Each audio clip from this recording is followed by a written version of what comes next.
Hello दोस्तों, आज मैं आपको जो कहानी सुनाने जा रही हूँ, ये कहानी है ब्यूटी पार्लर वाली की। तो चलिए दोस्तों, देखते हैं आज की ये कहानी। इस सुंदर सी लड़की का नाम मीरा है। मीरा को सजना संवरना बहुत पसंद है। मीरा जब शहर में पढ़ती थी, तब उसने एक ब्यूटी पार्लर से ब्यूटिशियन का कोर्स किया था। अरे वाह मीरा, तुझे तो मेकअप का सब कुछ बहुत अच्छे से आता है। क्यों नहीं आएगा? मैंने ब्यूटिशियन का फुल कोर्स किया है। अरे वाह, तू कितनी सुंदर लग रही है। Oh thank you. और तुम्हें पता है, मेरा सपना है कि गांव में मैं एक ब्यूटी पार्लर की दुकान खोलूं। ये तो बहुत अच्छा है। तो तुम कब खोल रही हो अपनी ब्यूटी पार्लर की दुकान? शादी के बाद। तुझे तो पापा का पता है ना, वो तो पैसे भी नहीं देंगे। उनको तो ऐसा लगता है कि शादी ही सब कुछ है। वो कहते हैं ब्यूटी पार्लर डालकर क्या मुझे लड़की की कमाई खानी है? फिर कुछ दिनों बाद मीरा को देखने के लिए करण और उसका परिवार आता है। ये मेरी बेटी है मीरा, बीए किया हुआ है इसने। ये मेरा भतीजा करण है, बहुत पढ़ा लिखा है और सरकारी नौकरी भी है। अरे वाह, सरकारी नौकरी! और क्या चाहिए? सबका मुंह मीठा करवाइए। मीरा के पिताजी को सरकारी नौकरी वाले दामाद की ही खोज थी और करण को तो मीरा पहली ही नजर में बहुत पसंद आ गई थी, क्योंकि वो थी ही इतनी सुंदर। और 1 साल के बाद ही मीरा की शादी करण से हो गई। शादी के कुछ दिनों बाद ही मीरा ने करण को अपना सपना बताया। मेरा सपना है कि मैं एक ब्यूटी पार्लर की दुकान खोलूं। बहुत अच्छे, जरूर खोलेंगे। क्योंकि मीरा अक्सर ही ब्यूटी पार्लर की बातें करती थी, इसलिए करण बहुत ऊब चुका था। Beauty parlour. हाँ। फिर एक दिन मीरा बहुत ही भड़क गई। अरे मैं कितनी बार बोलूं आपको कि मुझे ब्यूटी पार्लर की दुकान खोलनी है। तुम्हें तो मेरी आर्थिक स्थिति पता है ना। ब्यूटी पार्लर के लिए पैसे कहाँ से आएंगे, बताओ मुझे। फिर मीरा सोचने लगी और वहाँ से अंदर कमरे में चली गई और अपने झुमके लेकर वहाँ से बाहर आई और बोली, ये है ना मेरे झुमके, ये किस काम में आएंगे? लेकिन ये तो तुम्हारे पापा ने दिए हैं ना। तो क्या हुआ? अगर समय पर मेरे काम नहीं आए तो इनका मूल ही क्या? आप इसे बेच कर आइए, फिर मैं ब्यूटी पार्लर खोल लूंगी। ठीक है? ठीक है। उसके बाद करण बाजार चला गया और उसने वो झुमके सुनार को बेच दिए और सारे के सारे पैसे मीरा के हाथ में रख दिए। मीरा पैसे देखकर बहुत खुश हुई। फिर अगले ही दिन मीरा ने बाजार से सारा ब्यूटी पार्लर का सामान खरीद लिया और कुछ ही दिनों में मीरा ने घर में ही ब्यूटी पार्लर खोल लिया।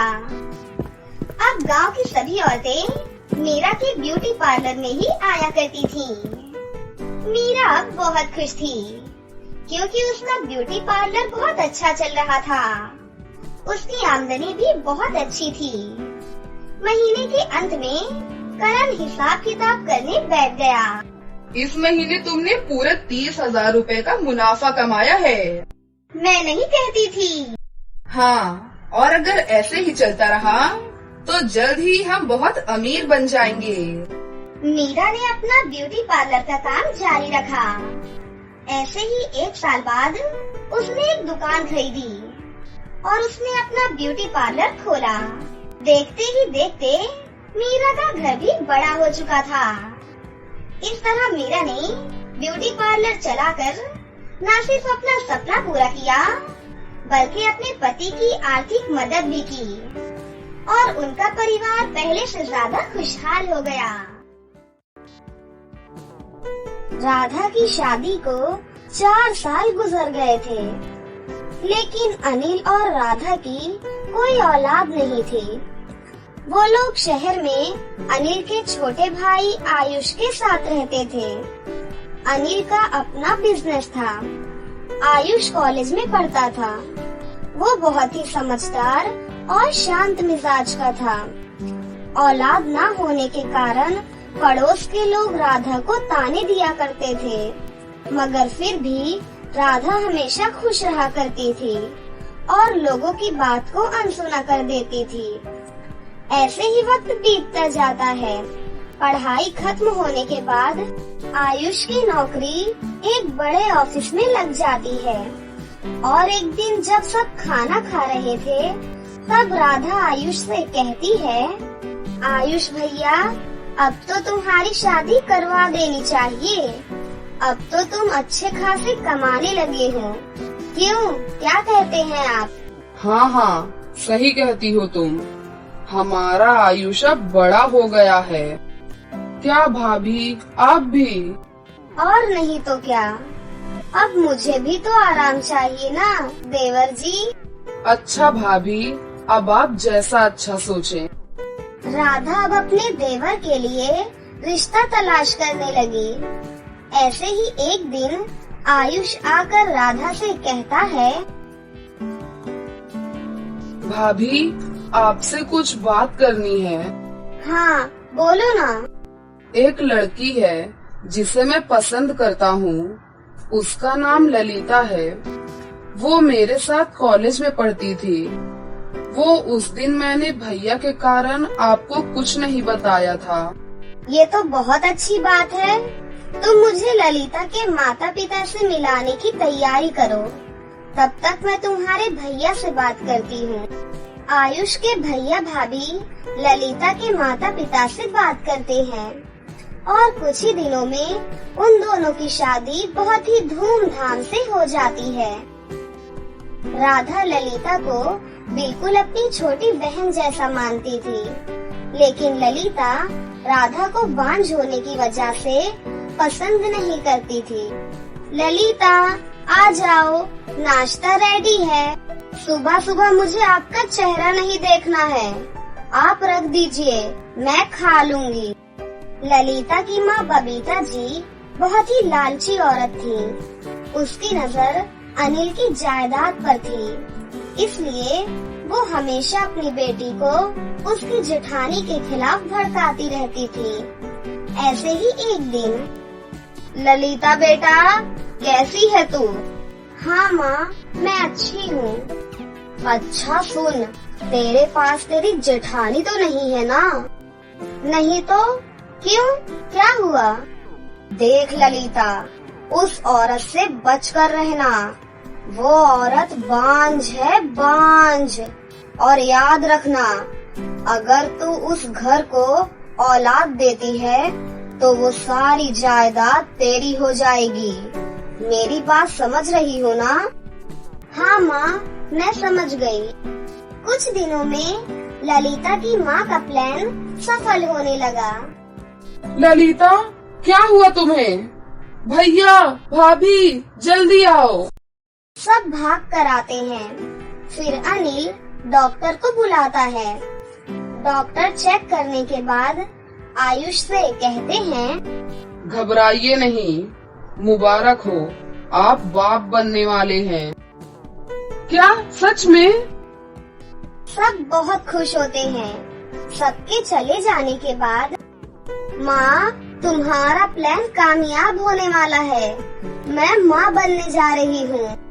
बहुत खूब बेटा, अब अपनी जेठानी से अपनी सेवा करवाना।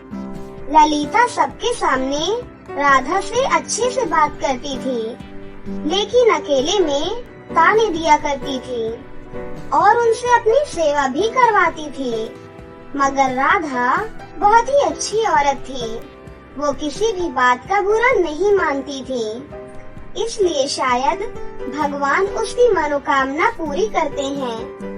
1 महीने के अंदर ही राधा भी माँ बनने वाली थी। घर में सबको दुगनी खुशी मिलती है, मगर इस खबर से ललिता जल भून जाती है। ललिता के दिमाग में शैतानी हरकतें आ रही थी। वो अपनी जेठानी को नुकसान पहुंचाने की कोशिश करने लगी, पर किसी बार भी कामयाब नहीं हो पाती है। ऐसे ही देखते देखते 9 महीने बीत जाते हैं। एक दिन दोनों बहुएं मंदिर में पूजा करने जाती हैं। तब मंदिर के आसपास कोई भी नहीं था। ललिता राधा को गिराने के लिए मंदिर की सीढ़ी पर पानी गिरा देती है। राधा जब उस पर पैर रखने वाली होती है तभी, अरे मैं तो माँ के चरणों के फूल लेना ही भूल गई। तब राधा मंदिर के अंदर फिर से चली जाती है फूल लेने के लिए और ललिता को भी फूल लेने के लिए आवाज लगाती है, ललिता आकर माँ के चरणों के फूल ले जा। ललिता हड़बड़ाहट में भूल जाती है कि उसने सीढ़ी पर पानी गिराया है और वो खुद अपने ही जाल में फंस जाती है और वो सीढ़ी चढ़ते समय पैर फिसलकर सीढ़ी से गिर जाती है। ललिता! सभी वहाँ आ जाते हैं और ललिता को अस्पताल में लेकर जाते हैं। टेंशन में राधा को भी वही दर्द होना शुरू हो जाता है। डॉक्टर राधा को भी अंदर लेकर जाते हैं।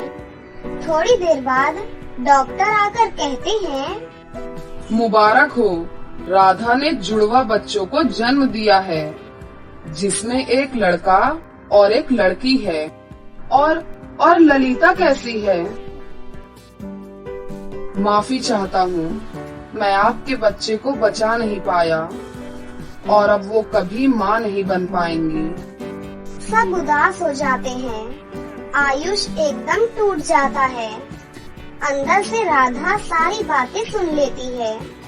वो आयुष को बुलाती है, भैया तुम मेरे बेटे को ललिता के पास लेटा दो। भाभी, आप ये क्या कह रही हैं? भगवान ने तो मुझे 2 बच्चे दिए हैं। एक अगर ललिता की गोद में पलेगा तो इसमें क्या बुराई है? हाँ आयुष, राधा सही कह रही है। तू मुन्ने को ले जा और ललिता का ख्याल रख। और हाँ, ललिता को ये सब नहीं बताना, वरना वो ये सदमा सहन नहीं कर पाएगी। वाकई आप लोग मेरे भैया भाभी नहीं, बल्कि मेरे माता पिता हैं। कुछ दिन बीत जाते हैं। एक दिन बबीता अपनी बेटी को देखने आती है। मेरी बेटी ने तो एक बेटे को जन्म दिया है और इसे देखो, लड़की को जन्म दिया है।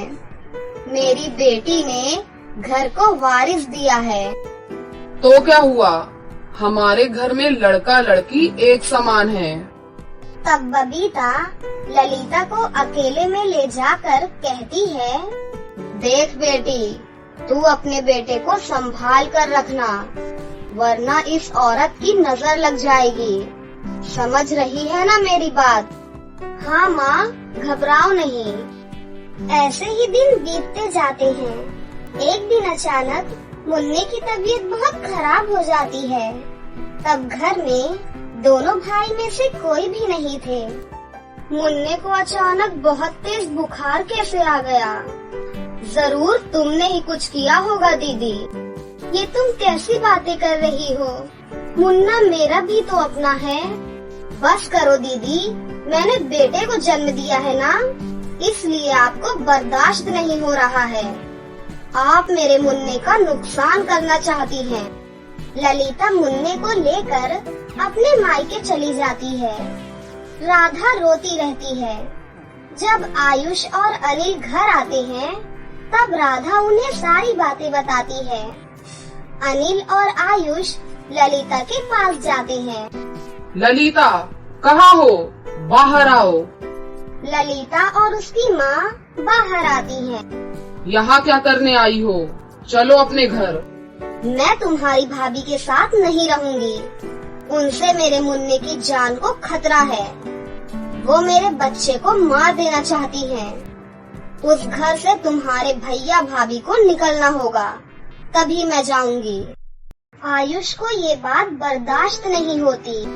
अरे, मंदिर से भगवान ही निकल जाएंगे तो मंदिर में रहने का क्या फायदा?